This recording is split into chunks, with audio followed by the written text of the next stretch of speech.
Ok. bien sûr. Ouais. Donc, dans l'absolu, les mecs qui se shootent au monster à longueur de journée, bah, tu peux te poser la question s'il y a un TDAH. Mhm. Potentiellement. Moi, par exemple, c'est une question que je pourrais poser. Est-ce que vous avez déjà fait un test de ce type-là, etc. Si je vois quelqu'un qui a la capacité de se poser et puis qui carbure au Mhm. monster, comme ça. Quoique le monster, ça devrait plutôt le calmer, justement.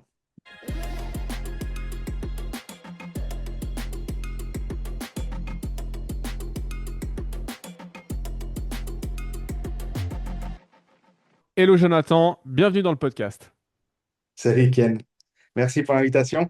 Mais merci à toi. Alors, pour les auditrices et les auditeurs du podcast, on sort un peu des sentiers battus habituels où on interviewe principalement dans le podcast des entrepreneurs dans le domaine du fitness et du sport. Et aujourd'hui, on discute avec Jonathan, que je connais depuis, j'ai la chance de connaître depuis super longtemps parce qu'on a fait du grappling ensemble en 2008 et 2009, je crois. Ça commence à faire un bout. Là, tu me perds au niveau des dates. Mais je crois que Mais c'est c'est à peu près, je crois que c'est à peu près ça. bon, Et on s'est recroisés il y a pas longtemps. On a discuté du travail que fait Jonathan et j'ai eu envie de l'inviter pour discuter de ça. Du coup, est-ce que tu peux te présenter puis nous expliquer ce que tu fais? euh, ouais, ouais, ouais. Alors, je m'appelle Jonathan Moratal, j'ai 40 ans, je suis marié, j'ai deux enfants et mon activité principale, c'est celui d'être infirmier indépendant, Mhm. spécialisé en psychiatrie. Donc, moi, Ok. j'ai un parcours où j'ai travaillé en fait au CHUV pendant euh, 13 ans ou 14 ans, je sais plus, d'un coup. Donc, j'étais infirmier dans une unité spécialisée dans les troubles de l'humeur et troubles de la personnalité pendant 2 ans. Puis ensuite, j'ai travaillé pendant 3 ans, quelque chose comme ça, pour ce qui était donc des problématiques d'addiction. Et puis ensuite, j'ai travaillé 4 ans et quelques dans la réinsertion professionnelle pour des gens qui ont des troubles psychiques. Ok. Et par la suite, j'ai eu un double poste. Je suis devenu le responsable sécurité et qualité des soins pour le département de psychiatrie du CHUV à 60%. Mhm. Et à 40%, j'ai lancé mon activité d'indépendant. Et depuis à peu près une année, je suis indépendant à Mhm. 100%. Du coup, la spécialisation dans le domaine d'indépendant que tu as et ce qui nous amène aujourd'hui à faire cet épisode, c'est... Alors, moi, je m'occupe de patients avec des troubles psychiques, mais c'est Mhm. vrai qu'en indépendant, et puis c'est ce qu'on avait un peu discuté, c'est que toute une partie, en tout cas, des gens que je suis, ont des troubles, on appelle ça le TDAH. Je pense que plusieurs auditeurs connaissent un peu, Mhm. troubles déficitaires de l'attention et de l'hyperactivité. Ok. Euh, donc, ça fait partie d'une gamme de gens avec qui j'ai la chance de travailler Mhm. très régulièrement. Ouais, ok. Et donc, en fait, c'était ça la raison où je me suis dit, ah, mais tiens, en fait, on va en parler avec Jonathan. En toute transparence pour les auditrices et les auditeurs du podcast, Jonathan, il m'a dit, ouais, mais t'es sûr, tu veux pas plutôt interviewer un médecin? Enfin, je peux te recommander des gens. Puis moi, j'avais vraiment envie d'avoir quelqu'un qui est sur le terrain avec ces gens-là. L'idée aujourd'hui, c'est pas d'aller dans la mécanique profonde des troubles déficitaires de l'attention avec hyperactivité, mais c'est de comprendre les mécanismes de base, mais surtout, qu'est-ce qu'on peut faire au quotidien pour améliorer ça? La première question que j'ai envie de te poser, c'est comment tu définirais, toi, parce que j'imagine qu'il y a une définition médicale, classique, comment est-ce que tu définirais, toi, les troubles déficitaires de l'attention? Euh, c'est quoi ta définition perso? Hum, Il faut vraiment comprendre que le TDAH, c'est euh, un trouble neurodéveloppemental. Donc, c'est des personnes qui sont neurodivergentes. Donc, en gros, c'est quand même de penser à la chose, c'est que le, le cerveau, le développement cérébral, il est différent. Ok. C'est pour ça qu'on appelle d'ailleurs souvent les neuros atypiques versus neurotypiques. Mhm. C'est vraiment de penser que c'est pas comme une grippe où il y a un virus ou je sais pas quoi. C'est vraiment la construction du cerveau qui est simplement différente. Ce Ok. qui fait que euh, Alors, ça a des impacts, évidemment. Ça veut dire qu'en gros, il y a un déficit de sécrétion de dopamine et de noradrénaline au niveau préfrontal, ce qui fait ça a des impacts, Mhm. mais c'est structurel. Donc, Ok. c'est vraiment, c'est vraiment spécifique. Comme je dis, c'est pas un rhume. C'est pas, je vais pas vous donner, on va pas te donner en fait du dafalgan et puis t'as plus mal à la tête ou je sais pas quoi. C'est pas comme ça que ça fonctionne. Mhm. C'est-à-dire que, la structure, le fonctionnement de la personne qui a un TDAH est différente simplement. Donc, Ok. ça force à penser les choses différemment, à structurer aussi le quotidien de manière un peu différente. Parce que, en fait, le déficit de dopamine et de noradrénaline, euh, ça impacte, ben voilà, il y a une inattention, une hyperactivité et une impulsivité, en gros. Euh, donc, ben, il faut pallier à ça. Alors, il y a des Mhm. choses qui existent, que ce soit médicamenteuses ou autres, je pense qu'on aura l'occasion d'en discuter. Bien sûr. Euh, et, mais pour moi, c'est vraiment important, peut-être comme définition de base, de vraiment expliquer que c'est une structure Mhm. simplement différente.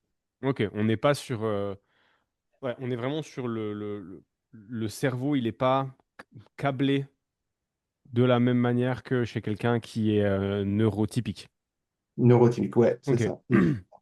Euh, alors c'est horrible ce que je vais dire et je m'en excuse d'avance, mais on a l'impression, quand on est de l'extérieur et qu'on vient pas de ce milieu-là, et très certainement biaisé par les réseaux sociaux, que c'est quelque chose de relativement récent, les troubles déficitaires de l'attention. En tout cas, on en parle beaucoup plus maintenant. Euh, Est-ce que selon toi, c'est quelque chose, c'est un trouble, une neurodivergence qui a toujours été présente, mais qui était mal détectée? Je pense dans les années, tu vois, nos années à nous, les années 80, les années 90. Ou est-ce que c'est quelque chose qui est plus moderne? Ça, c'est déjà ma première question. Bah, écoute, il y a des auteurs qui ont quand même mis en avant que le TDAH était présent depuis la nuit des temps. Ok. Alors, c'est potentiellement euh, questionnable, il n'y a Mhm. pas de souci, mais non, je pense que je suis pas sûr qu'il y ait plus.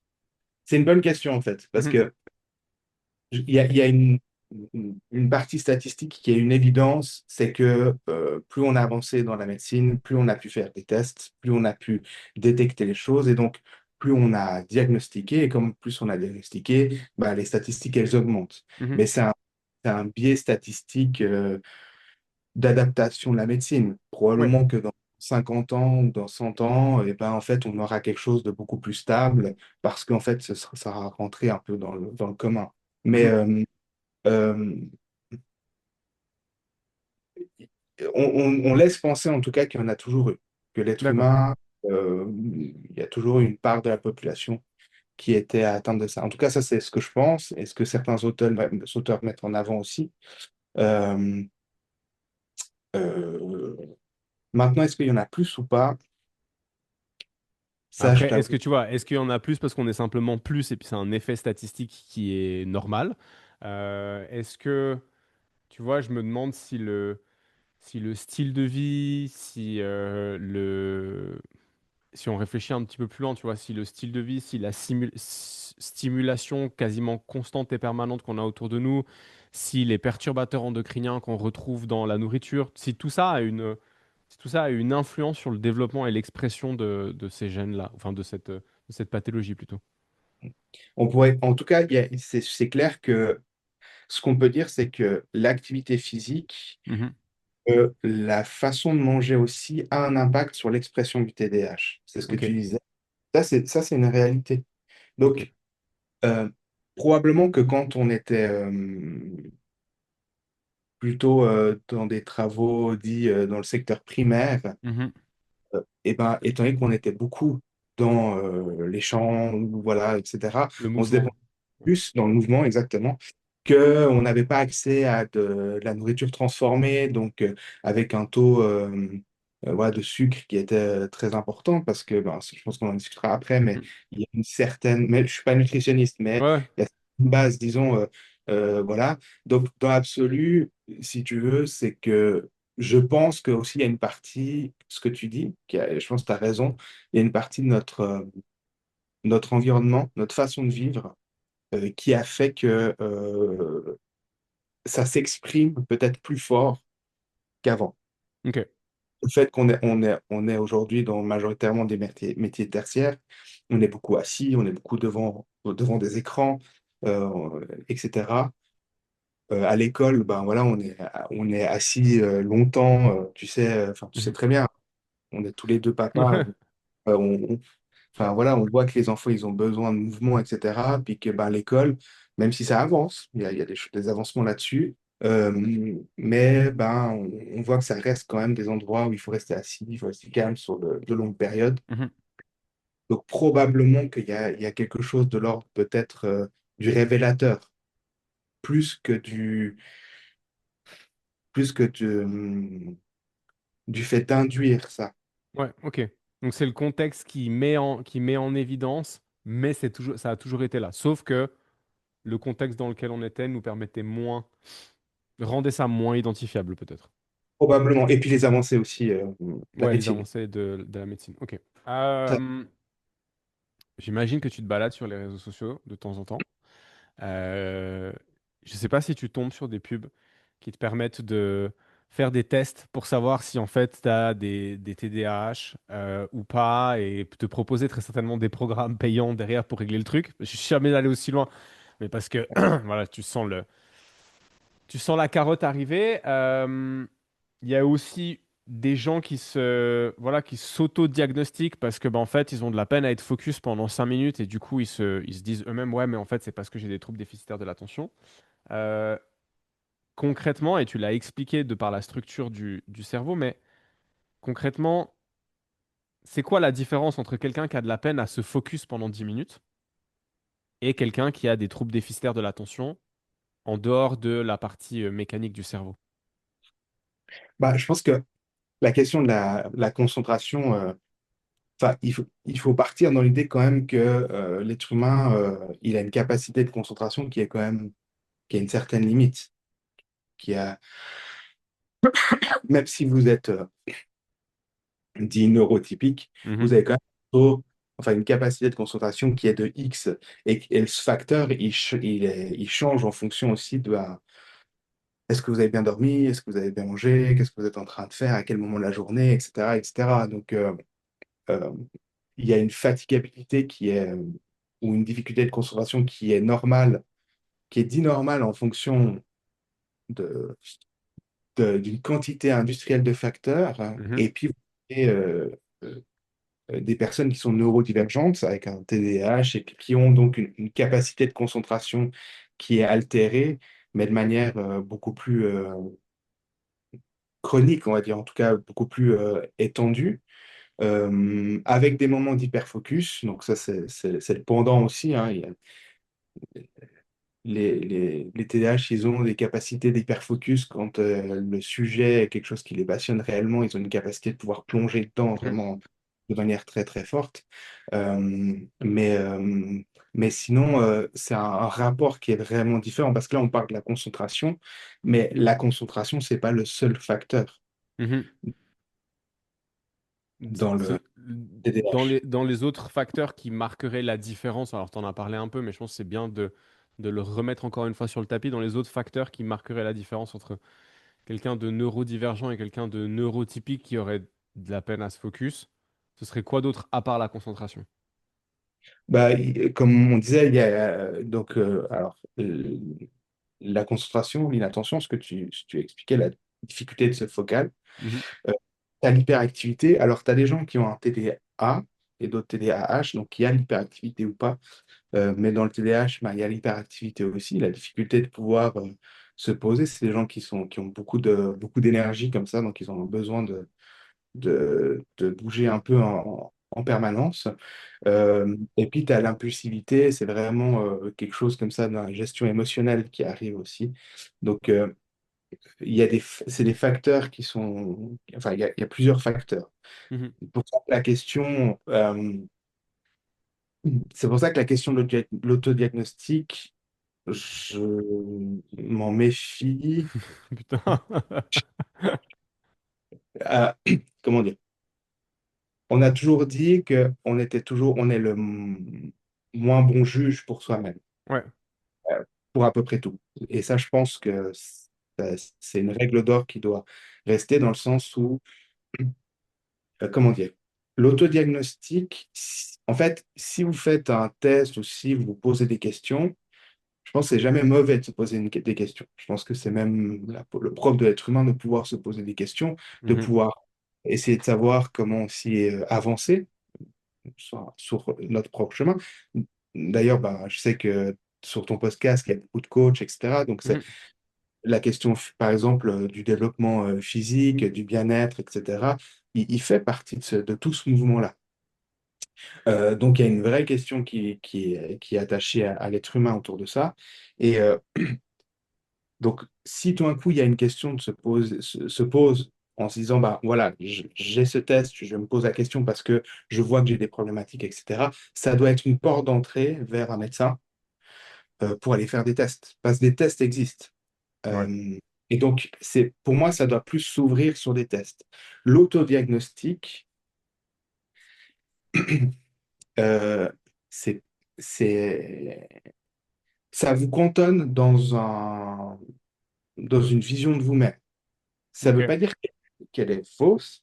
Ça ne veut pas dire qu'il y a des gens, effectivement, qui se disent il y a un autodiagnostic, ils font un test, ça valide le fait, parce que ben, c'était juste, Mhm. il n'y a pas de souci.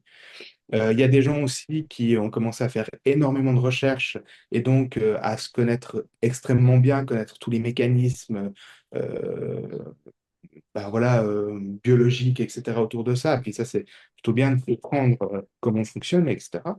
Mais tu as aussi des gens bah, qui s'autodiagnostiquent, puis qui se mettent eux-mêmes une sorte d'étiquette dessus, puis ils se disent, bah, voilà comment je fonctionne, etc.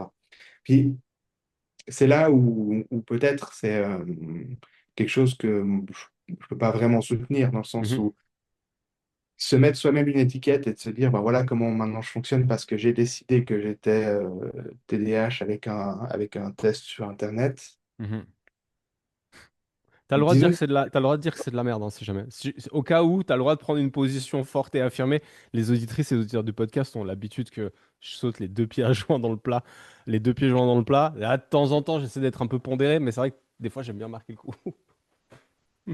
non, alors, disons que dans l'absolu, vous faites un test, enfin, si vous vous questionnez, allez voir votre Mhm. médecin. Vous verrez Ouais. que de toute façon, il va vous poser des questions, il va faire une pré-évaluation.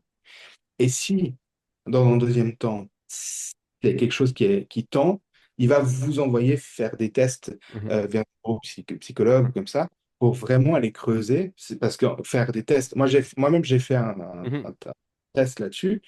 C'est des pages et des pages et des pages, et c'est des Ouais. heures de C'est tests c'est ce que je me disais aussi. Je pense qu'on est sur un autre, en termes de quantité de questions et du volume du test, on est sur un truc un peu plus développé que 5 minutes et 3 questions.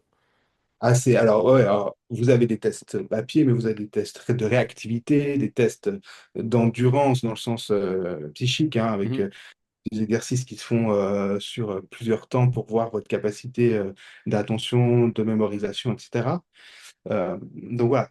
Après, c'est vrai que le test en soi, des fois, et ça a été mon cas, d'ailleurs, je peux en témoigner, c'est que plus on avance en âge, plus on développe des stratégies d'adaptation Ouais. face à la neurodivergence auquel on fait face. Ok. Parce que Probablement, du coup, juste ouais. avant que tu démarres, pourquoi est-ce que toi, tu as décidé d'aller faire les tests? Alors, c'est, personnel, mais Ouais. dans le sens où moi, donc j'ai deux enfants et mon fils, il a un TDAH Mhm. qui a été diagnostiqué avec des Ok. tests, etc. Donc, ça a pris pas mal de temps, hein, pas mal d'années, etc. Et en fait, quand vous avez un enfant qui a un TDAH, et ben, vous vous posez la question de savoir si les parents ont un, puisque Ouais. ça se transmet, c'est héréditaire. Et donc, ma femme et moi, on a été faire des tests. Ma femme, on lui a dit, Madame, est-ce que vous posez vraiment cette question? Parce qu'en fait, vous êtes largement TDAH affiché, Oh, c'est flagrant comme tout. ok. Donc, elle a commencé aussi à être traitée. Et moi, bah, on m'a dit, monsieur, bah, on ne sait pas. Ok. En fait, on arrive à un stade où il y a une partie, on vous dit clairement oui, et une partie clairement non. Donc, bah, on ne sait pas trop. Et donc Il là, faut... l'hésitation qu'ils ont, enfin, qu'ils ont par rapport à tes résultats à toi, elle est peut-être due au fait que tu as peut-être des TDAH, mais avec le temps, tu expliquais que tu as mis en place des mécanismes de, je sais pas, on parle quoi, de mécanismes de compensation ou des mécanismes de d'optimisation, D'adaptation, ouais. d'adaptation. Ok. Ouais, mais ça, c'est en fait, c'est pas. Enfin, c'est naturel. L'être humain, Mhm, il tend à s'adapter. Mais maintenant, ça ne veut pas dire que c'est des bons systèmes d'adaptation. C'est ça. Enfin, il faut vraiment comprendre que le système d'adaptation chez l'être humain, il est compensatoire. C'est-à-dire qu'en gros, bah, il doit compenser quelque chose et puis il n'y a pas de souci. La problématique, c'est que souvent, ça a un coût. mhm. Euh, enfin, il y a toujours des coûts cachés. Et donc, la question, c'est quel est le coût Et, de et ça? toi, tu as réussi à mettre le doigt sur le coup caché ou pas? Alors, bah, en fait, alors, moi, on s'est posé la question et en fait, donc il y a eu ce test, ce double test et enfin, ce double résultat, pardon, qui disait oui, non. On m'a dit, bah, écoutez, une autre chose aussi à faire, c'est potentiellement de voir si vous avez de la Ritaline comme ça. Et j'ai fait ce test-là et comme je grinçais des dents pendant des heures après le truc, on m'a dit, probablement pas. Alors, au final, Ok. probablement pas avoir de TDAH. Ok, donc le test suivant, c'était tu as fait les tests, on n'était pas sûr du résultat, on essaie de te filer le médicament qui Alors, habituellement c'est aide, moi, c'est ça? c'est moi qui ai fait ce test-là. Ah, t'as testé C'est pas toi-même. personne. Je n'encourage personne à faire ça. Mais c'est des tests. Alors, je ne sais pas quelle est l'ouverture du podcast, Mais mais ouvert, c'est ouvert, on est ouvert. il y a un truc il y a un truc qui nous questionne beaucoup quand on travaille avec des gens, c'est on peut poser, quand il y a ces questions de TDAH ou comme ça, on peut poser la question de savoir s'ils ont déjà consommé de la cocaïne. Mhm, Ou tout excitant en fait. Et quand il y a certaines personnes qui disent, ouais, alors moi j'ai déjà testé par exemple, et puis mhm. en fait, calme, ça me pose ou comme ça, Ah ouais. bah là on leur dit, allez faire des tests, en gros. Parce qu'en fait, non mais comprends le truc, c'est que tu peux tout d'un coup te dire, ah bah en fait, quand je prends de la C ou quand je Mhm, prends chose, ça me calme, donc je vais aller en prendre. mhm. Tu vois que là, tout d'un coup, on rentre dans une consommation qui peut-être au début pouvait être festive, puis pour finir, en fait, il y a quelque chose qui permet de calmer l'esprit. Mais en fait, il y aurait un pendant qui est médical et qui est tout à fait légal et contrôlé, etc. Donc, Oui, puis peut-être moins nocif pour la santé aussi, au passage. qui est clairement moins nocif. Là, je vous rappelle qu'on ne sait pas à quoi est coupée la cocaïne. Ouais, Enfin, il y a plein de choses avec quoi on coupe la cocaïne. Mais donc, dans l'absolu, en fait, c'est des points, tout ça, c'est des points d'attention, ouais. disons. Ouais, si d'un coup tu te poses des questions, machin, si tu as eu une expérience de ce type-là, c'est des points d'attention où ça doit plus te mener au fait de dire, je vais aller poser la question, Mhm. je vais me questionner, etc. Parce que, encore une fois, un diagnostic est un diagnostic. Alors, c'est toujours intéressant d'avoir ce diagnostic, mais c'est surtout qu'est-ce qu'on va en faire après. Ouais, ok. Bon, alors, Euh, voilà, moi j'ai un peu expérimenté du coup pendant ma jeunesse et donc je dois très certainement pas avoir de TDAH. Voilà, comme ça au moins je le saurai, c'est fait. Voilà. Merci pour le top. je, Merci pour les tips je n'encourage évidemment personne à faire tout à faire ça. ce genre de test. On est d'accord. On Et précise ça bien ça encore une va fois. faire autre chose. Et c'est quelqu'un qui travaille ici en addictologie qui vous le Ouais, disait. ouais. Je suis sûr que c'est vraiment pas Ok. positif. Hormis l'hyperfocus, qui pourrait être le côté positif entre gros guillemets de la pathologie, est-ce qu'il y a d'autres voilà, d'autres caractéristiques un peu comme l'hyperfocus qui sont qu'on pourrait définir comme étant le pendant positif de ce type de neurodivergence? Euh,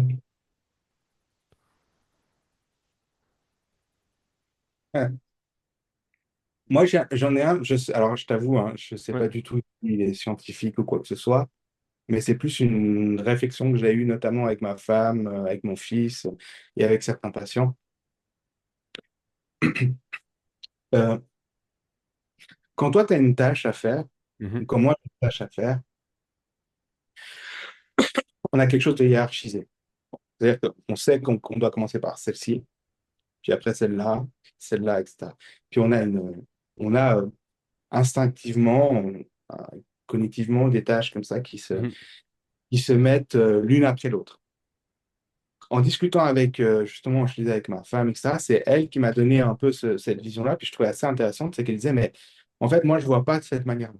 Moi, c'est comme si j'avais un grand tableau, j'avais toutes les tâches, mais qui n'étaient pas hiérarchisées. Mhm. Donc, en fait, je me retrouve face à ça et ça paraît énorme parce que ben, j'ai toutes les tâches qui sont au même plan, sur le même Mhm. plan. Ouais. Grand tableau noir, comme ça, avec toutes les tâches, au lieu de les avoir une par une. Donc, la difficulté, c'est justement de commencer à les hiérarchiser, ces tâches. Donc ça fait partie vraiment du grand travail qu'on fait avec les tâches. Mais donc, il faut hiérarchiser. Mais tu peux imaginer, ben, des fois qu'il y a des liens que tu fais que d'autres ne feraient pas, Ok, seulement. d'accord.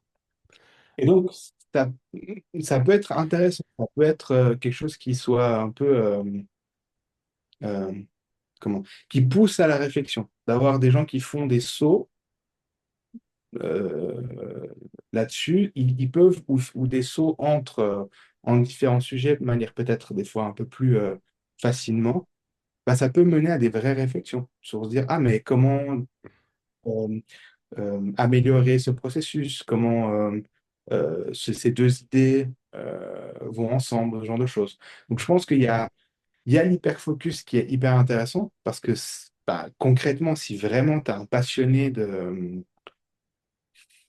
Un sujet X ou Y en fait. X ou Y, Ouais, et donc, tu arrives à focus dessus et à tenir sur la longueur, bah, c'est-à-dire que tu deviens vraiment un expert dans ton domaine. ok. Alors, mais la contrepartie, c'est que pas tout le monde non plus arrive à, ou bien avoir des hyperfocus qui d'un coup changent. Ouais, Ça arrive. D'un coup, tu es hyper focus pendant une semaine, 2 semaines, comme ça sur un truc, puis d'un coup, boum, tu passes sur un autre, etc. Et donc, des fois, ça peut être un peu chaotique comme ça. ok. Mais tu connais, alors je sais pas, ta femme ou peut-être certains des patients, des patientes que tu as en suivi, mais des gens qui arrivent à accéder à ce moment d'hyperfocus? Ou est-ce que c'est aléatoire, tu vois? Est-ce que c'est un mécanisme qu'ils arrivent à comprendre ou que vous essayez de comprendre pour pouvoir y avoir accès, tu vois, comme si c'était un peu un super pouvoir? Ou c'est vraiment un truc un peu aléatoire? Bah, ça dépend de la tâche. Ok. Si ta tâche à toi, hyper focus, c'est la cuisine, voilà, Mhm. euh, et ben, tu sais que tu auras une capacité d'hyper focus beaucoup plus grande au moment où tu es dans la cuisine. Ouais. Euh, Après, il y a des hyper focus qui sont vachement plus difficiles.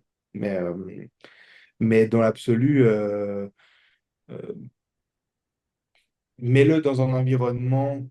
Mon fils il adore le dessin. Mhm. C'est un fait de dessin. Et bah, je sais que dès qu'il commence à s'y mettre, il arrive à être focus. Mhm. Alors, après, des moments où, de la journée où il sera plus apte à le faire, moins le matin, par exemple, on Ok. sait que le TDAH, les personnes qui ont un TDAH, ils ont un déplacement du cycle circadien, donc ils vont se coucher plus tard, ils se réveillent plus tard. Donc, c'est un démarrage qui est plus difficile. Mais une fois que c'est démarré et puis que tu es dans les conditions qu'il faut, c'est bon. Après, la question, elle est vraiment chez le TDAH. euh, c'est couper, tu dois couper au maximum les étapes parasites. T'arrives à donner un exemple? Je sais pas si c'est. Enfin, alors là, c'est vraiment l'accompagnement. Donc, je sais pas si tu veux qu'on en Ouais, parle ouais. après. Vas-y, vas-y. Euh, ok. Tu accompagnes un client à toi, par exemple, qui fait du sport. Mhm. OK? Euh, ça va déjà être compliqué pour lui, la question du sport. Si c'est pas un hyper focus ou comme ça là-dessus, ça va être déjà un peu compliqué. Ton rôle à toi, ça va être de rendre l'activité la plus ergonomique possible. Ok. Alors, ça veut dire quoi l'ergonomie? Alors, si tu Alors, veux, je vois l'ergonomie de la place de travail. Maintenant, si tu me dis l'ergonomie de la séance, comme ça, j'aurais envie de dire la fluidité et peut-être essayer d'éviter les moments de, où il se passe rien et qui pourraient peut-être lui permettre de partir ailleurs. Enfin, là, tout de suite, voilà, un truc peut-être un peu rythmé. alors, euh, quand tu disais par exemple l'ergonomie de la place de travail, c'est Ouais, intéressant. Quand tu fais une ergonomie d'une place de travail, ça veut dire quoi? C'est-à-dire qu'en gros, tu dois rendre accessible ce qui est accessible le plus facilement possible, le plus facilement utilisable, euh, dans une position d'être le mieux possible pour pouvoir aller au bout de ton objectif, qui est celle de travailler sur ta place de travail. Donc, je, ok, très bien. Là, quand on parle d'ergonomie, c'est une ergonomie qui est plutôt cognitive. C'est-à-dire mhm, qu'en gros, étant donné que euh, avec le TDAH, l'objectif, c'est vraiment de limiter un maximum les étapes entre l'envie et l'action. ok. La capacité motivationnelle de quelqu'un qui a un TDAH, elle est plus petite, elle est moins importante. Mhm. Donc, plus difficile pour eux de se motiver. Donc, mais ça, c'est à cause justement, on disait, de la structure. C'est pas un manque de motivation, c'est pas genre, oh, ça me saoule. Ouais, Non. c'est juste que c'est, je te fais un parallèle. Je sais pas si tu connais Alex Honnold, qui est un grimpeur américain, Ok. qui a fait notamment El Capitan, donc le mur vertical de 900 mètres dans le parc du Yosemite, et il l'a fait Ok. en free solo, donc sans corde, sans rien. Et voilà, et il a fait ça, il a fait une tour à Taipei récemment, et en fait, ils lui ont fait passer un scanner pour voir comment est-ce que la peur se diffusait, comment l'amygdale réagissait face à la peur dans son cerveau. Et là Mhm. où, dans cette situation-là, la nôtre, elle clignoterait, si tu veux, de mille feux, puis elle lâcherait de la peur à foison, ben en fait, lui, elle est active, il a peur, sauf que la diffusion, elle est super petite. Ok. Ah, c'est marrant ça. Je sais pas si c'est quelque chose, tu vois, euh, de similaire par rapport à comment la motivation se met en place dans le cerveau de quelqu'un qui a des TDAH. Alors ça, je t'avoue Ouais, que l'approche neuro, ça, je ouais. pense qu'il faut voir avec un neurologue plus spécifiquement. Mais en gros, c'est que la motivation, ce que tu disais avant, c'est que la motivation, elle est là, sauf qu'elle est plus diffuse. Ou en tout cas, elle est moins Ouais, c'est forte. c'est vraiment chez le TDAH. C'est pour ça, par exemple, que les TDAH, ils ont une appétence pour tout ce qui offre de la dopamine. Mhm, Parce qu'ils en manquent. Donc, ils vont chercher la dopamine. Donc, vous avez plusieurs moyens d'aller chercher de la dopamine. Vous avez des moyens, on va dire, socialement acceptables et plutôt bénéfiques, et d'autres moins. mhm, Mais dans l'absolu, du moment où, pardon, du moment où tu as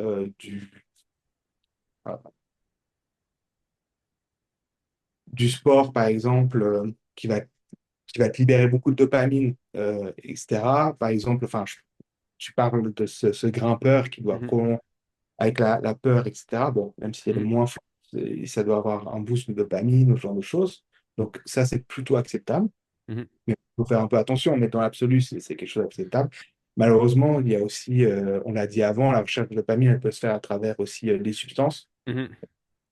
Euh, mais par exemple, tu as aussi enfin, un apport de dopamine important avec les jeux vidéo. Ouais. Parce qu'en fait, tu as une action, une réaction. Les TH, ils ont un rapport euh, au concret qui est très fort. Ok. Je fais quelque chose, et donc ça doit donner un résultat. Mhm, Ça, c'est hyper intéressant, mais ça te force à réfléchir à l'action et à la récompense. Et la problématique, c'est que souvent, on peut faire plein d'actions. Toi, par exemple, tu fais du sport, enfin, tu es coach sportif, tu mhm, accompagnes les gens, c'est évident que tu vas dire à ces gens-là, c'est pas après une séance Ouais, bien que vous sûr. allez avoir le corps de Dwayne Johnson. C'est pas comme ça que ça fonctionne. On aimerait bien, mais c'est pas comme ça.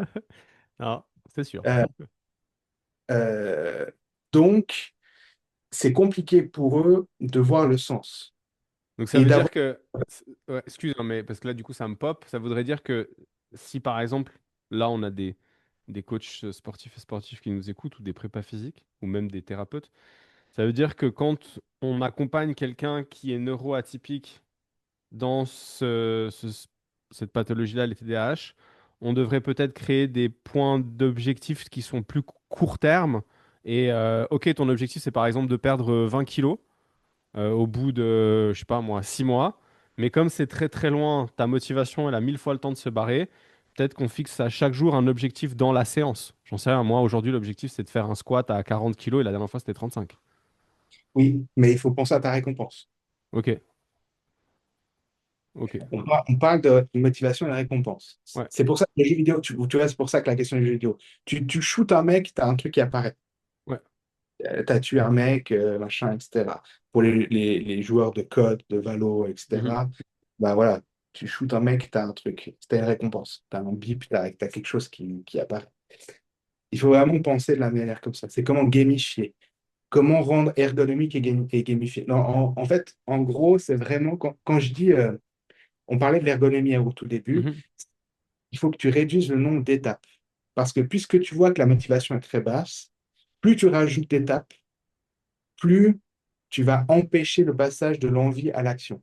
ok, Donc, il faut les limiter.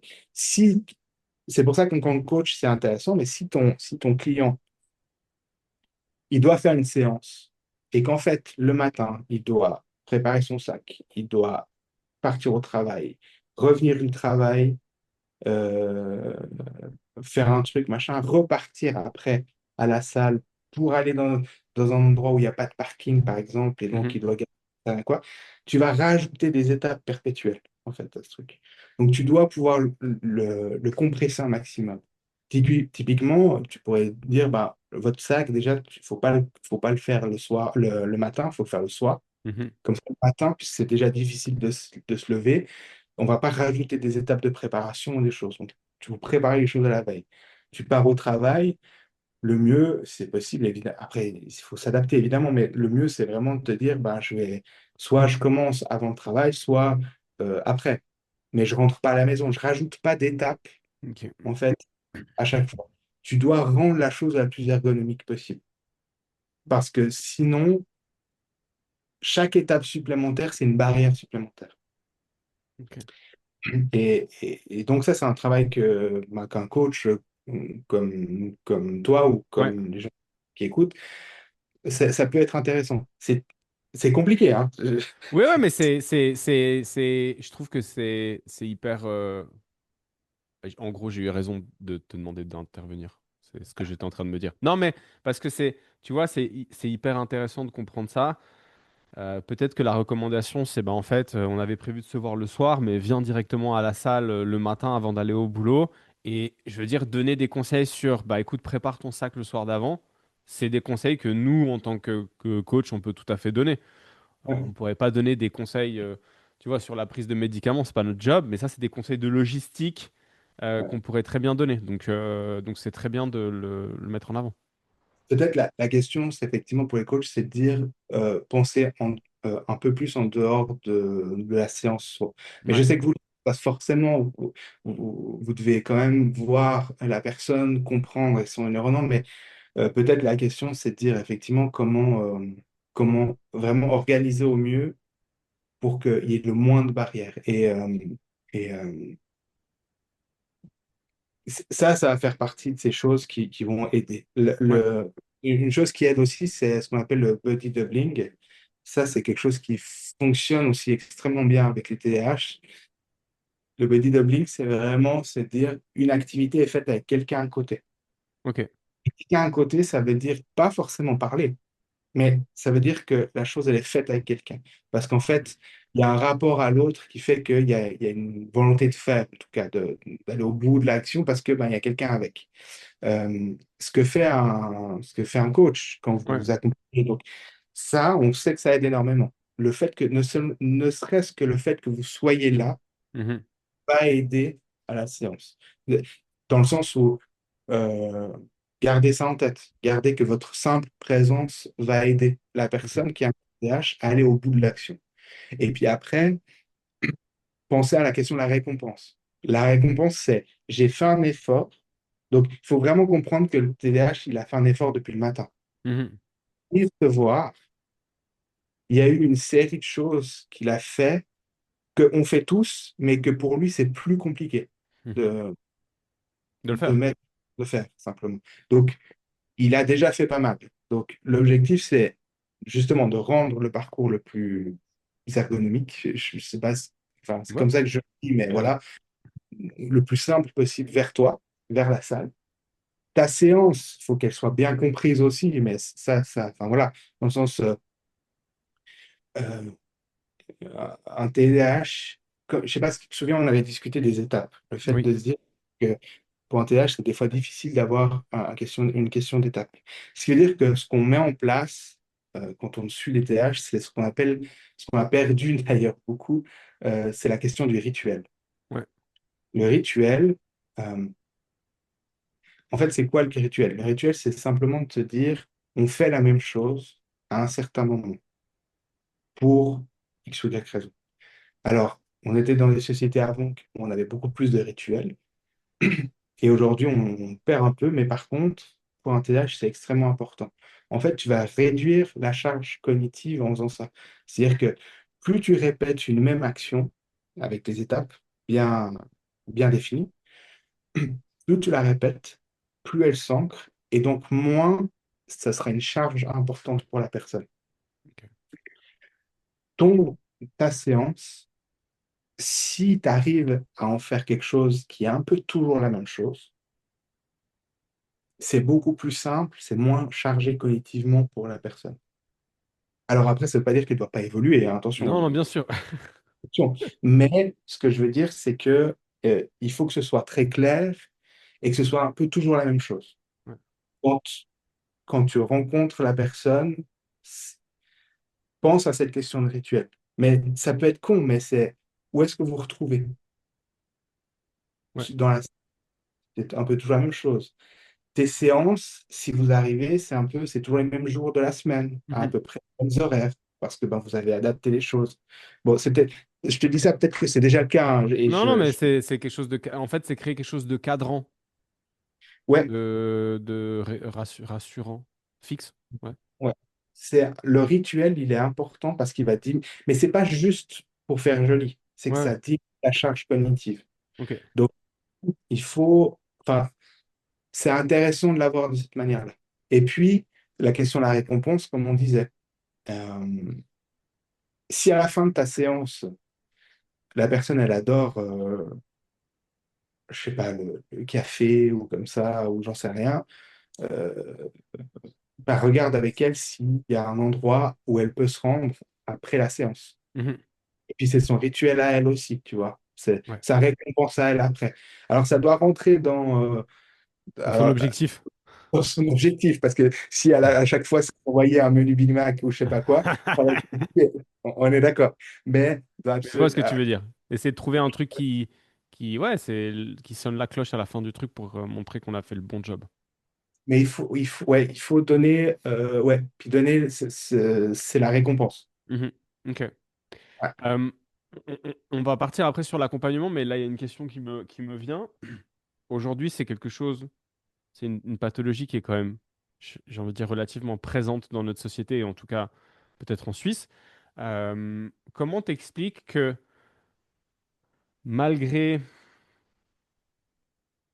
la, malgré le fait qu'il y ait passablement de gens qui soient atteints de cette pathologie-là, le parcours pour encore se faire prescrire des médicaments, il a l'air vachement long.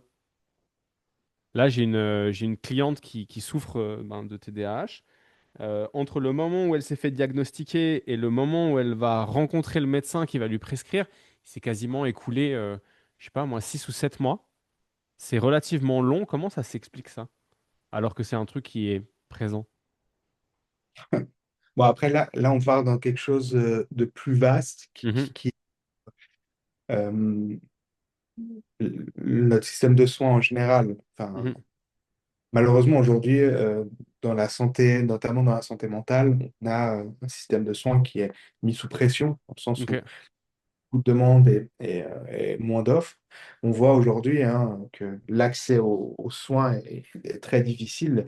Ça, je le vis moi-même très souvent, dans le sens où il y a des demandes de soins, tu vois, qu'on dit, ouais, mais moi, je veux voir un psychiatre. Ouais, mais un psychiatre, c'est pas avant X mois, quoi. Mhm. Tu vois, qu'on dit, oui, mais entre-temps, il faut bien faire quelque chose, etc. Donc, le parcours d'une personne qui a un TDAH, aujourd'hui, adulte, c'est un parcours qui est compliqué. Ouais. J'ai pas, pas Mais c'est compliqué parce qu'en fait, tu as l'air d'y répondre assez simplement, hein. C'est juste qu'il n'y a pas assez de monde pour traiter la demande. Alors, il y a ça, je Ouais. pense que c'est une évidence. Mais en dehors de ça aussi, c'est ce qu'on disait avant. C'est les gens qui ont vécu pendant, je sais pas, 20, 30 ans, 40 ans, en se disant, bah, j'ai vachement plus de peine à me concentrer, j'ai plus d'impulsivité, d'une gestion émotionnelle moins simple. Enfin, il y a le rapport à l'autre qui est des fois un peu difficile, etc. Et puis, ben, ils se sont adaptés. Mhm. Et puis, on est passé à côté de plein de gens qui avaient des TDAH. Et puis, c'est un peu, je vais être j'ai pas envie d'être pessimiste, mais c'est un peu la génération sacrifiée, quoi. Mhm. C'est pour ça que je te disais, dans 50 ans, dans 100 ans, peut-être les choses seront différentes. Dans le sens où, les gens ont beaucoup plus l'habitude, on aura un œil plus averti dès l'enfance, enfin, ce genre de choses. Ouais. Mais là, encore dans un système où le TDAH, il est encore questionné. Et à juste titre, dans le sens qu'il ne faut pas non plus balancer tout le monde sur Ritaline. Tu vois ce que je Ouais. veux dire? Oui, ouais, effectivement. Donc il faut faire attention aussi avec ça. On peut avoir. Tu sais, ah, putain, là, on parle dans Bah, vas-y, vas-y, vas-y, vas-y. une discussion, mais moi, je me suis toujours méfié de la question de la psychiatrisation de la société.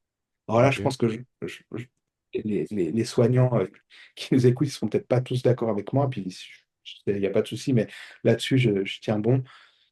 Je suis contre le fait qu'on pense que tout le monde a des troubles psychiques. Puis on a une tendance aujourd'hui à vraiment psychiatriser les gens.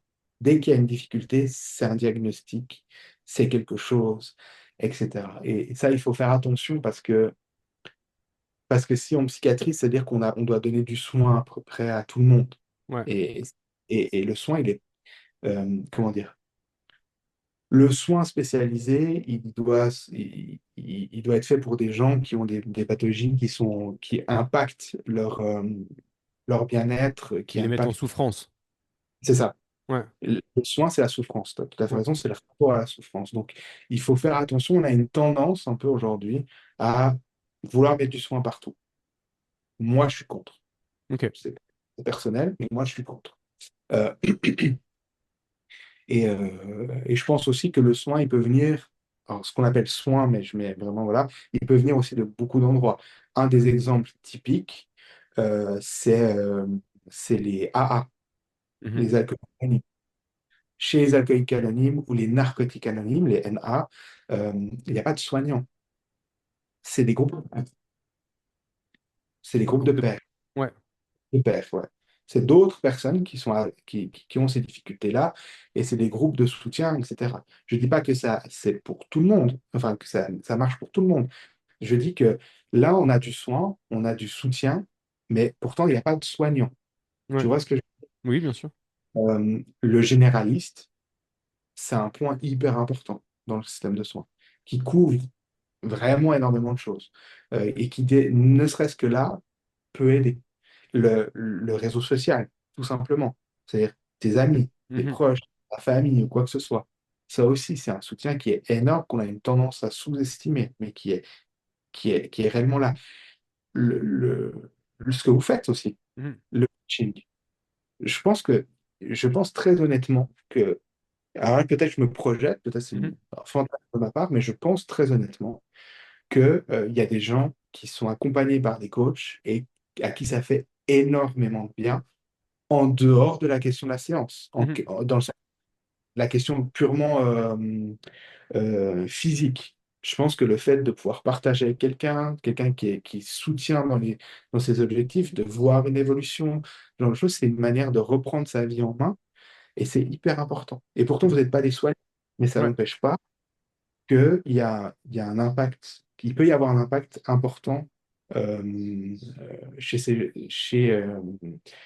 les gens que vous suivez. Ça, j'en Mhm. suis convaincu. Je suis convaincu en fait que l'interaction avec un autre être humain peut être bénéfique à des moments où soi-même on s'y attend pas. Ouais. Je vois ce Il que y a tu veux dire. il y a probablement des gens qui ont été sauvés parce qu'ils avaient des pulsions suicidaires, Mhm. ne serait-ce que parce qu'il y a eu un appel, il y a eu une rencontre le matin même ou Ouais, la quoi que ce soit. connexion avec quelqu'un d'autre ou avec l'autre, en fait, tout simplement. Voilà. Ok. Donc, c'est pour ça que je dis, j'ai pas envie de tout psychiatriser, mais c'est vrai que le parcours d'un TDAH, il est complexe. Si je reviens à la question, Mhm. il est complexe dans le sens où il y a déjà, ben, on disait, un système qui est vraiment saturé. Et puis, suivant l'âge, il y a déjà ce qu'on avait dit avant, des adaptations qui ont été faites. Et donc, le fait de comprendre, de capter vraiment la problématique, elle devient plus compliquée. Et puis, je pense que tu as aussi un effet générationnel. Je regarde mes parents, enfin mon père par exemple, tu Mhm. lui parles de lui, il va te Ça serait dire même quoi? pas posé la question, quoi. C'est sympa, mais et pourtant il partage sa vie avec ma mère qui est une infirmière en psychiatrie. Ouais. Un fils et une autre de ses filles qui travaille en psychiatrie. Ouais. Donc, c'est pas comme s'il n'était pas entouré de gens qui bossaient dans le domaine, mais il va te dire, non, mais c'est bon. Parce que je pense qu'il y a vraiment des questions générationnelles où des gens Oui. sont plus ou Oui. moins ouverts Ouais. par rapport à Moi, ça. Donc, je me rappelle de mon père, donc qui m'a eu tard. Il avait déjà 50 ans. Et quand moi j'ai eu la vingtaine, j'ai eu besoin d'aller voir un psy parce que bah, j'avais des trucs à régler. Et je me rappelle lui avoir raconté ça. Et tu vois, lui, il en avait déjà 70. Puis je lui dis, bah, tu vois, j'ai commencé une psychothérapie. Là, je suis à ma huitième séance. Ça me fait beaucoup de bien. Puis il me regarde, puis il me fait, bah, t'es pas taré pourtant. oui, Notre voilà. génération, quoi, un autre style. Et c'est ça, exactement. Mais je pense que ça fait partie du truc. Ouais. Je pense très honnêtement qu'il y a des gens qui ont cette vision, probablement d'aller demander de faire des tests neuro, de faire ce genre de choses. C'est hyper difficile. De mettre un diagnostic, c'est pas simple non plus. Mhm. Un coup de dire, bah, potentiellement, pas pour tout le monde, mais potentiellement un traitement, c'est quelque chose de pertinent. Tout ça, c'est des freins qui sont réels, en dehors même de la problématique du réseau de soins, Ouais. qui est saturé, voilà. Ok. Donc, une personne qui aujourd'hui, ben voilà, elle a été diagnostiquée, elle a peut-être commencé à prendre des médicaments, elle fait aujourd'hui appel à toi. Dans l'accompagnement que tu vas faire, comment est-ce que tu vas... C'est quoi les étapes? Comment est-ce que tu mets les choses en place? Comment est-ce que tu décides des choses que tu mets en place? Comment est-ce que tu opères un peu? Bon, à la base, donc moi j'interviens sur une demande, que ce soit par un généraliste ou un psychiatre, quoi que ce soit, ça dépend Mhm. de la situation. Je fais de toute façon une évaluation des besoins, disons, de base, et puis de voir un peu quelles sont les problématiques. Il y a des problématiques, des fois c'est très clair, et puis tu as un objectif qui est fixe. Voilà. Des Mhm. fois c'est beaucoup plus vaste. Des fois il faut tout créer, au Ok. sens où un des travaux que je fais, c'est de travailler. Donc moi, je travaille surtout avec les 16-35, 16 ans, 35 ans. Donc des fois, c'est des pédiatres, Mhm. entre 16 et 18, et puis après les généralistes. Et des fois, à ce moment-là, en fait, il n'y a rien. Il y a un pédiatre, c'est tout. Ok. Et il y a une difficulté. Donc l'objectif, c'est d'évaluer puis de voir s'il faut d'autres intervenants. Est-ce un pédopsie est nécessaire ou pas? Est-ce que tout d'un coup, il y a des problèmes, disons par exemple, financières? Est-ce qu'il faut qu'il aille voir le CSR, le Mhm. centre social régional, donc les aides là-dessus? Est-ce qu'il y a un lien avec l'école parce qu'il y a une difficulté, ça impacte la formation ou quoi que ce soit? Donc, le but, c'est de faire un peu déjà un état des lieux et puis de mettre en place les professionnels nécessaires à chaque étape, de pouvoir le soutenir dans les différentes sphères où il y a des difficultés et puis de pousser là où il y a des ressources. Et puis après, tu as des situations qui sont beaucoup plus claires, mais avec des besoins plus forts. Des gens qui ont une pathologie qui est déjà bien établie, avec un psy, mais c'est des périodes qui sont beaucoup plus difficiles parce que pour 150 000 raisons, ils vont moins bien, donc ils ont besoin de voir des gens beaucoup plus souvent, de s'assurer d'une prise de traitement, une évaluation des symptômes, euh, de l'éducation thérapeutique, voilà, comment structurer un peu son quotidien, mais aussi, bah, comme on dit, sa prise ou d'autres choses. Et ça Mhm. peut mener aussi à la question de à l'activité physique. Ouais. Nous, on parle d'activité physique que de sport, euh, mais l'activité physique, ça peut être du sport, Ok. mais pas que, Ouais. dans le sens. Parce qu'en fait, c'est vrai que j'aurais dû poser la question au début. Tu as les TDAH, mais j'imagine que dans les TDAH, il y a différentes intensités. Enfin, tu vois, j'imagine qu'il y en a des gens chez qui c'est plus fort, chez qui c'est moins fort du coup. Oui, oui, et puis il y a aussi des gens qui sont beaucoup plus touchés par l'inattention, par exemple. Euh, Par exemple, la forme de l'inattention est pure, parce que des fois, il y a vraiment que de l'inattention, ce genre de choses. Elle est beaucoup plus sous-diagnostiquée chez les femmes, par exemple. Mhm. Elles couvrent mieux, elles arrivent mieux à faire du masking par rapport à ça. Ok. Ah, c'est un peu tout la même chose, c'est ce qu'on disait avant. Ouais. C'est que ce qui est normal, une stratégie d'adaptation par rapport à ça. J'ai de la peine à me concentrer, j'arrive pas à me concentrer, mais ben, il faut que je fasse bonne figure ou il faut que je puisse donner le change avec la Mhm. personne qui est et ben, ça masque. Et puis derrière, ben, c'est un coût énergétique. C'est les gens qui finissent la journée qui sont lessivés, qui sont complètement lessivés, qui peuvent être bah, très tristes aussi, en disant, mais Mhm. j'ai l'impression de déconnecter, en fait. Dans le sens où je comprends rien. Littéralement, il y a des choses qui se passent autour et j'arrive pas à me concentrer. J'arrive pas à comprendre ce qui se passe autour de moi. Donc, imagine, tu vois, t'es dans une pièce, tu vois des gens autour de toi qui sont en train d'apprendre des choses, il y a des questions qui te posent, on te pose des questions, toi, tu te dis, mais j'arrive pas à me concentrer, donc j'arrive pas à répondre. Il y a des gens qui avancent, tu regardes autour de toi, tu te dis, mais eux, ils ont compris des trucs, mais moi, j'ai même pas compris ce que Ouais. je comprends rien. Je suis La, au dé- milieu. la détresse émotionnelle. Bah, C'est... c'est anxiogène au possible, Ouais. c'est dépressiogène au possible, c'est extrêmement difficile. Et donc, ben voilà, il y a une vraie question sur comment on fait. Parce que ça, c'est un coût. C'est un coût de faire semblant que tu comprends, faire Mhm. semblant, etc. Ça demande la mise en place justement de stratégies aussi pour faire face, etc. Ça, je pense que si tu veux creuser le sujet, il y a des ergothérapeutes qui pourraient vraiment Mhm. enfin, expliquer plus précisément ce genre de choses. Mais il y a des vraies réflexions autour de tout ça qui mènent à bah, la prise en charge de ces gens-là. Mais ça montre, c'est juste pour montrer que ça peut avoir des impacts qui sont très, très importants Mhm. chez, Ok. chez- On a parlé de l'activité physique et du sport comme étant un élément, un levier sur lequel on peut agir pour essayer d'améliorer le quotidien des gens qui ont des TDAH.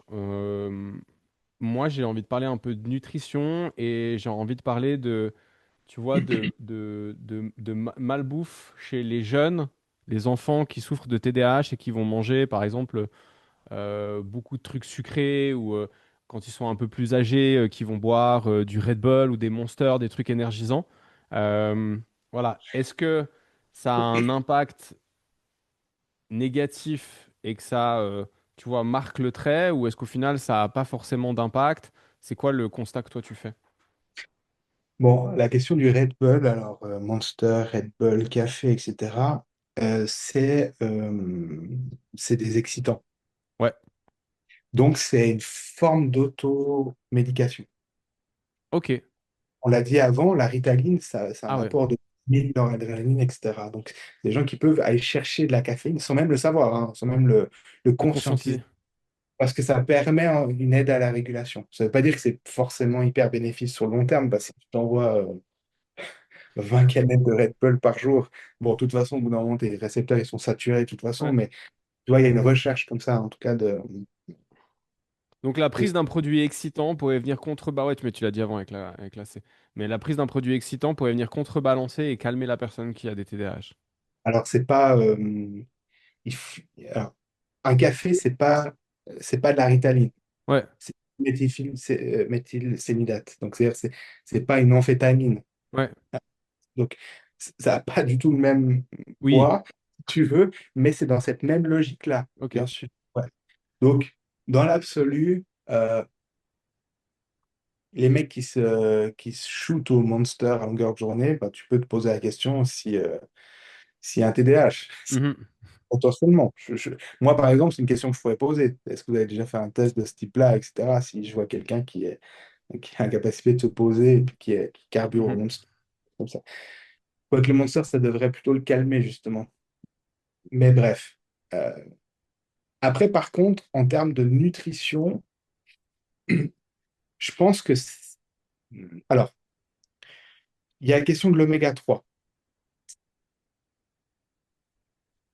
Euh, il y a des littératures il y a de la littérature qui semble montrer que ça a un impact positif sur l'attention et l'impulsivité. Ok. C'est une littérature, il y a des méta-analyses, il y a des choses, etc. C'est un truc un peu solide, quoi. Alors, c'est encore le début. Donc, je reste un tout petit peu, voilà, mais dans l'absolu, il semblerait que la prise oméga 3 soit plutôt bénéfique. Ce qui est normalement assez raccord avec, je crois, la majorité de la population aussi. Hein, Mhm. dans la majorité des cas, l'oméga 3 n'est pas spécialement Ouais, négative. ouais, clairement. Euh, donc, ça permettrait d'avoir un effet régulateur, encore une fois, moins fort que de la Ritaline, hein, mais bon, il y a d'autres formes. Hein, je parle de la Ritaline, mais il y a d'autres formes, mais euh, ce serait plutôt bénéfique. Euh, et puis, la stabilité glycémique. Il y a une certaine sensibilité aux pics et aux chutes de sucre qui peut aggraver l'irritabilité ou l'inattention. Mhm. Mais là aussi, bon, encore une fois, je ne suis pas nutritionniste, Mhm. mais par la tête ou toi, tu as déjà Ouais, un peu plus de connaissances là-dessus. Ce qui, là aussi, normalement, est plutôt positif pour à peu près toute la population d'éviter des pics et des crashs glycémiques. d'éviter des grosses variations, alors ça, clairement, ouais. Donc, chez le TDAH, ben, ce serait aussi positif. Ok. S'il y a un changement nutritionnel qui se fait de cet ordre-là, ça permet d'éviter les variations et donc une aggravation, en tout cas, de la chose. Donc Le, on pourrait imaginer que l'alimentation saine et équilibrée permettrait qu'en fait on ait moins de up and down en termes de pics de glycémie et donc enfin de modification de la glycémie dans le sang et donc cette stabilisation permettrait de stabiliser peut-être l'humeur de manière plus générale. En tout cas, ça a un impact positif Ok. sur l'inattention et la réactivité et l'impulsivité. Euh, donc, c'est toute façon positif. Mais comme le sport, Mhm. sport aussi, de manière générale, c'est positif. Mais, bon, ça c'est pour d'autres raisons, mais je ne sais pas si on abordera la question du sport sur l'impact, mais peut-être après. Mais en tout cas, je pense que la question nutritionnelle, euh, elle fait partie d'un package qui aide à la stabilisation. Ok. Mais tu vois que déjà, on a dit la mise en place de rituels, tu vois, parce que le sommeil, ça en fait partie, par Ouais, exemple. bien Tu vois. sûr. La nutrition, ça en fait partie. L'activité physique, peut-être on ira un peu plus dans les Mhm. détails après. Euh, Tout ça, tu comprends que c'est pas monolithique. Ouais. C'est euh, ouais, c'est pour ça que, tu vois, au tout début de la discussion, quand on disait est-ce que c'est une maladie je te donne un afalgan et c'est Ouais. fini. Bah non. Euh, ah non. En Mhm. fait, c'est une adaptation effectivement du cadre de vie qui permet d'aller chercher la stabilité, en fait. Mais tu vois à quel point c'est un chantier qui est important. Ah ouais, bah Surtout, c'est. je sais pas, enfin, si tu vois, t'as des gens avec qui tu travailles qui ont 40 ans, par exemple, ou 30 ans, je sais rien, Mhm. tu as passé 30 ou 40 ans à avoir un certain comportement, tu vois, une certaine façon de vivre, euh, et puis tout d'un coup, tu dois changer tout ça. C'est chaud, quoi. Ah, c'est pas simple. Ça demande un accompagnement, quoi. Ouais. Ça, c'est Ok. Et du coup, ben, pour terminer, c'est quoi les mécanismes qui sont mis en place par le sport qui vont aider et favoriser une meilleure gestion de la pathologie? Et pas Bah, régler le problème parce qu'on peut pas. Ça, on l'a clairement dit, mais comment ça permet de mieux gérer? alors, peut-être la question de savoir si on règle le problème ou pas, euh, euh, pour moi, on peut le régler. Enfin, Mhm. t'entends quoi par régler? En fait, c'est Ouais, ça. voilà, c'est ça la question. Alors, on peut pas, quelqu'un qui a des TDAH, on peut rien mettre en place qui fait qu'il en a plus. Mais on Euh, peut mettre en place des choses qui fait qu'il ne souffre pas de ça. ouais, c'est ça. Si j'ai bien compris. Ouais, c'est-à-dire que ça n'empêche absolument pas les gens d'avoir une vie remplie, Mhm. euh, belle, agréable, Mhm. mais c'est vrai qu'il y a des adaptations à faire, ça c'est sûr. En fait, à prendre soin de soi. Ouais, tout simplement. Mais, enfin, c'est facile à dire, mais c'est compliqué. Toi, t'es coach, tu vois très bien. Dans le Ouais. sens, prendre soin de soi, c'est une phrase qui est super, bon, c'est génial, mais ça implique quoi derrière? Puis prendre soin de soi, ça ne veut pas dire euh, que ce qui fonctionne pour le voisin, ça fonctionne chez toi. Mhm. Clairement. Tu vois, on parlait de la question de la récompense, par exemple, après une séance. Chez moi, ça pourrait être un café, je dis au hasard, mais chez la personne à côté, c'est s'envoyer un McDo. Et en Mhm. fait, s'envoyer un McDo, bah, ça va pas être bon. Donc, il va falloir trouver des alternatives. Donc, il va falloir être un peu créatif. Enfin, Ouais, je vois ce que tu veux dire. Bah oui, c'est de l'individualisation. c'est ça. C'est que, en fait, on va avec des règles un peu transverses, mais après, tu es t'es obligé d'avoir, enfin, d'aller dans le détail pour pouvoir. Mhm. Ouais. Donc, par rapport au sport, c'est pertinent. Il faut vraiment comprendre que c'est un soutien au traitement. Donc, l'activité physique de manière générale. Euh, Ça a un effet comparable aux médicaments. Ok. Parce que, euh, en fait, quand le sport, ça fait que tu produis de la dopamine et de la noradrénaline. C'est Mhm. que le TDAH manque. C'est les mêmes neurotransmetteurs que va cibler le traitement. En plus, ça stimule la plasticité neuronale, ça réduit le cortisol, ça régule le sommeil. Donc tout ça, en fait, c'est positif. Mais pour te passer d'un traitement, si tu veux, enfin, en fait, c'est sportif d'élite. Ouais. En fait, ça veut dire que tu fais, je sais pas 25 heures combien. de sport par semaine. En fait, c'est ça. Ouais. Si- parce qu'en fait, ben, c'est ton boulot, donc ben, tu peux aller tous les jours, une, deux fois par jour au sport de manière ciblée, machin, etc.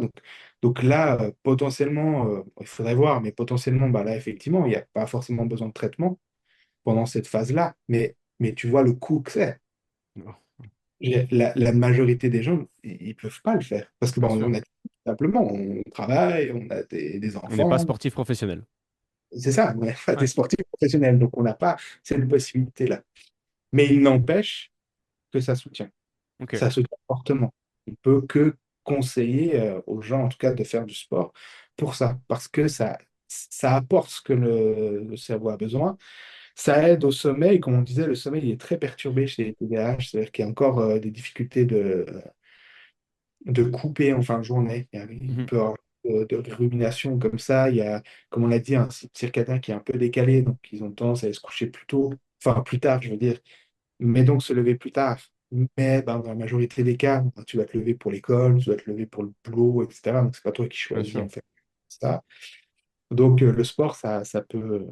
Ça peut réguler ça. Ça, ça Tu dirais en régule. termes d'importance du levier, est-ce que tu mets le sport et la nutrition sur le même pied d'égalité ou est-ce que l'un des deux, en termes de, tu vois, de force de mouvement ou de changement, il y en a un qui est plus puissant que l'autre?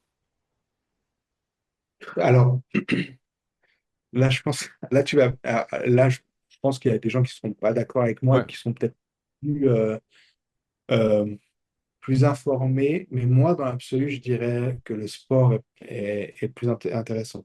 ok, Parce que, euh, parce qu'un sport qui est réfléchi, ça te permet, tu vois, de commencer à mettre en place des rituels, ça permet de réfléchir au séquençage de ce ok, que tu fais, donc quelque chose qui est tu vois, qui est transposable à d'autres choses. En tant que soignant, on sait que le sport, ça a un impact extrêmement positif sur d'autres pathologies, la dépression, comme ça. ouais, Donc, bien sûr. forcément, que dans l'absolu, je mettrais ça en avant. Mais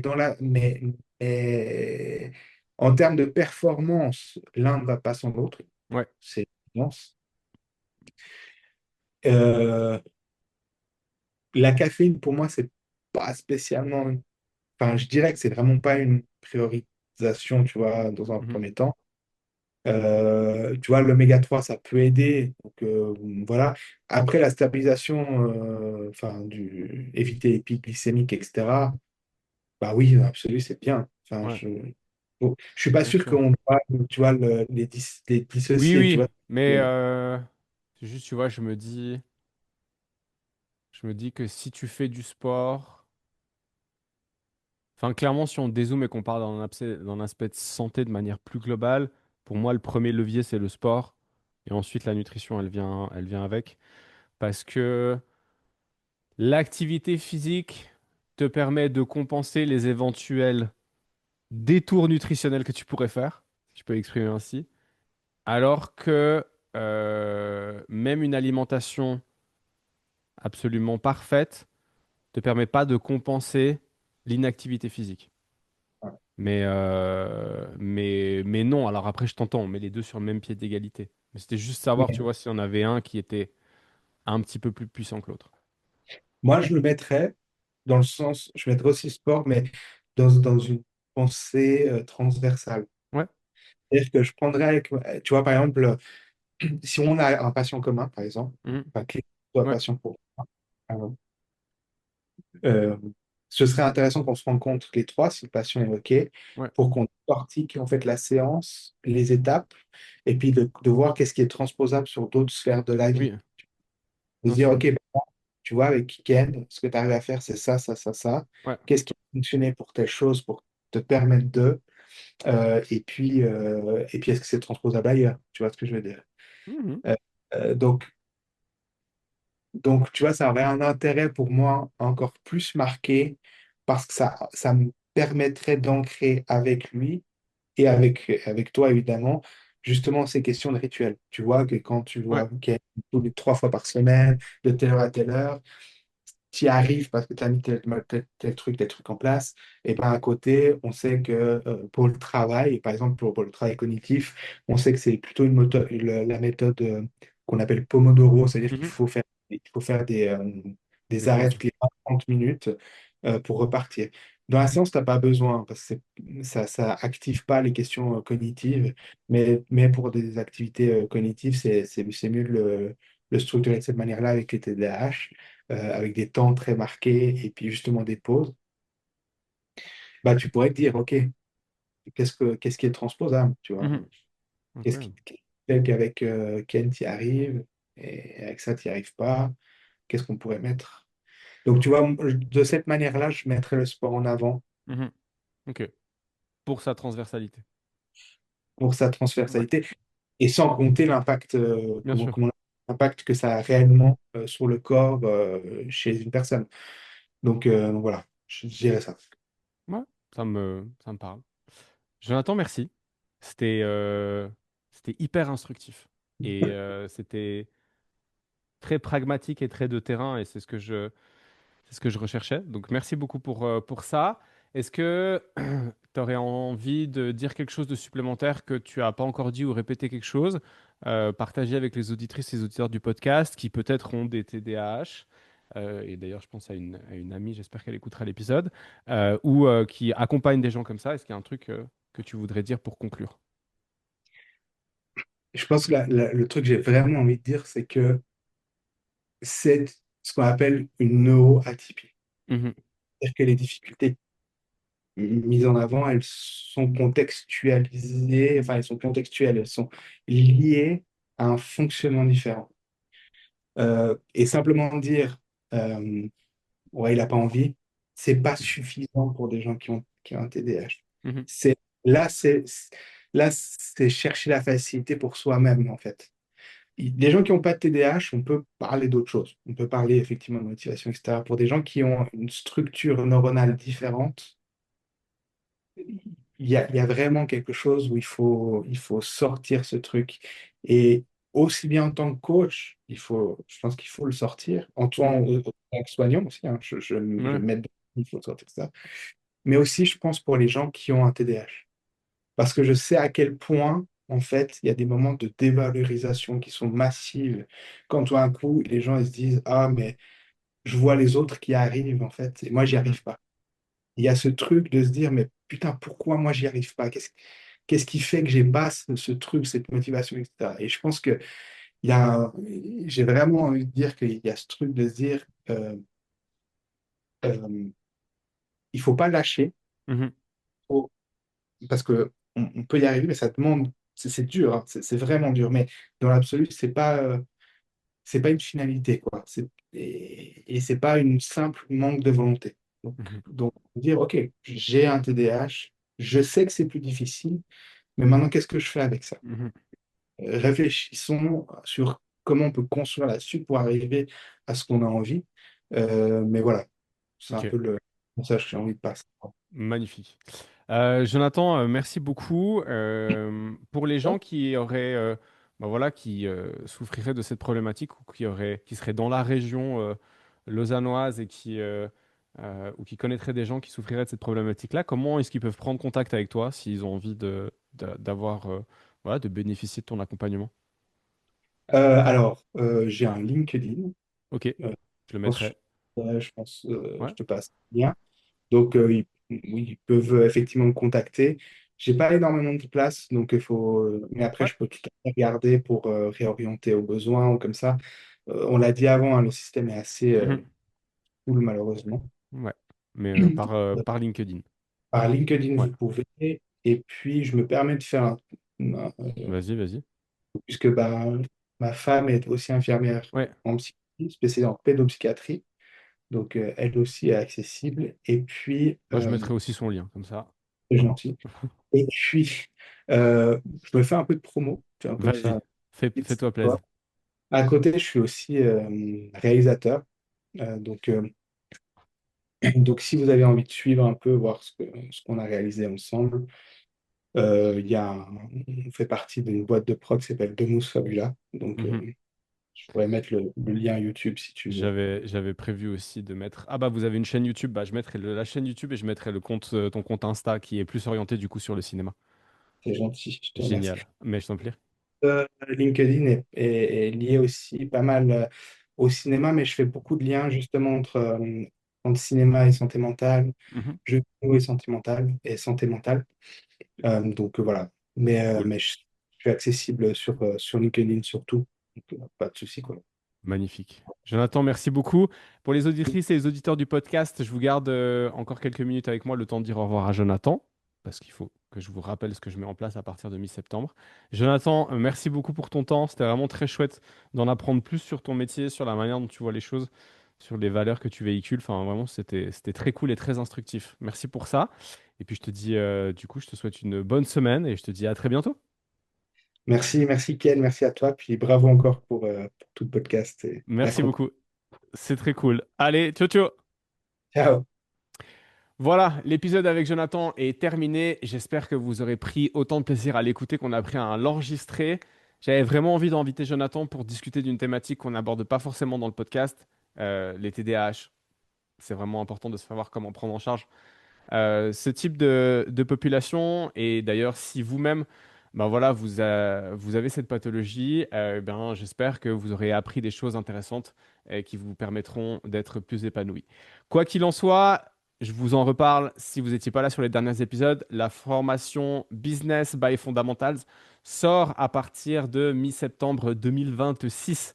Pour rappel, c'est une formation qui aura lieu à distance, 18 sessions de formation, une par semaine pendant les 3 premiers mois et une toutes les 2 semaines pendant les 3 mois suivants.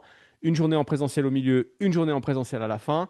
Et pendant ces sessions de formation, on abordera la formation que j'ai créée et qui vous permettra à vous de mettre en place les outils pour pouvoir développer une activité d'indépendant et d'indépendante qui vous ressemble, que vous soyez coach sportive ou coach sportif, préparateur ou préparatrice physique, nutritionniste ou thérapeute, et que vous aimez les valeurs que je véhicule à travers le podcast. Je suis quasiment convaincu que vous aimerez la formation que j'ai mise en place.